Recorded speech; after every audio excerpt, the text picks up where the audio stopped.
David Cameron and President Putin can overcome differences on Syria to bring new momentum to efforts to stop the killing in Syria, the PM has said.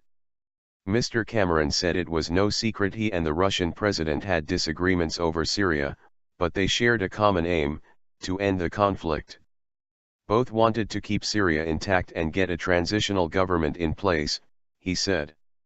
Mr. Putin was at number 10 for talks ahead of the G8 summit in Northern Ireland.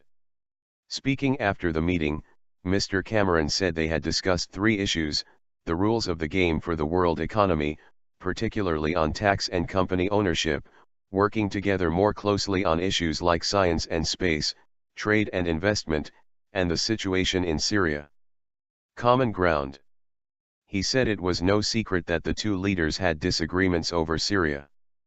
But he added, "What I take from our conversation today is that we can overcome these differences if we recognize that we share some fundamental aims: to end the conflict, to stop Syria breaking apart, to let the Syrian people decide who governs them, and to take the fight to the extremists and defeat them." He added, "We will use the opportunity of having G8 leaders together to try and build on this common ground." President Putin said he did not agree that efforts to secure peace talks had been thwarted. The conflict could only be resolved by political and diplomatic means, he said. Along with the US, Moscow has been leading efforts to organize peace talks in Geneva next month, but the Syrian opposition has not said whether it will attend. On Friday, the US announced it would supply some rebels with direct military aid after seeing evidence of chemical weapons use by Syrian President Bashar al-Assad's regime. Moscow is unconvinced about the evidence on chemical weapons and has said it will supply President Assad with advanced anti-aircraft missiles. Mr. Cameron said earlier that no decision had been taken on whether the UK would follow the US lead, but told the Mernaghan programme it was right to send a very clear message to Assad that he shouldn't think he can just win this conflict in a military way. He said there were very dangerous elements within the Syrian opposition, who he would like to see driven out of Syria, but there were also moderate elements who supported a free and pluralistic system. If we don't work with those elements of the Syrian opposition, then we can't be surprised if the only elements of the Syrian opposition that are actually making any progress in Syria are the ones that we don't approve of, he said. Act of folly. Earlier his Lib Dem deputy, Nick Clegg, told the BBC's Andrew Mair programme, "We clearly don't think it arming the rebels is the right thing to do now, otherwise we would have decided to do it." Lib Dem Chief Secretary to the Treasury Danny Alexander said the case was not proven yet that arming the rebels would make a difference, and former Lib Dem leader Lord Ashdown said it would be an act of very considerable folly to do so. Mr. Cameron has also been under pressure from his own backbenchers to hold a vote in Parliament on the issue. He told Sky, "I never want to stand in the way of Parliament having a say one way or another. But we are not there yet, we have not made that decision."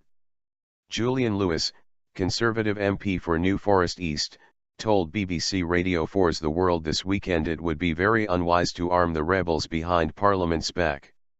He also said arming the Syrian opposition, when it includes extremist elements, would be suicidal, as it could mean chemical weapons being used by the regime falling into the hands of Al-Qaeda. MP's unease. On the same programme, Conservative Business Minister Michael Fallon rejected suggestions Mr. Cameron was keen to arm the rebels. "I don't think anyone's keen to do anything in the Syria situation." He added, "It's got to be done, as far as possible, in negotiation. If there's any further action to be taken, it's got to be done internationally, if it's to have any chance of success, and yes, the House of Commons should certainly have a say if there's to be any new British action." Shadow Foreign Secretary Douglas Alexander said there was unease across Westminster about arming the rebels and questioned how the government could stop weapons falling into the wrong hands.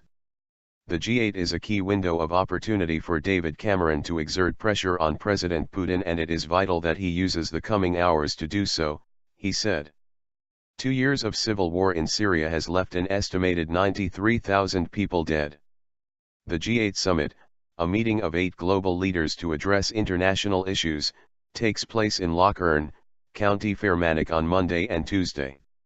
Canada, France, Germany, Italy, Japan, Russia, the US and the UK will be represented.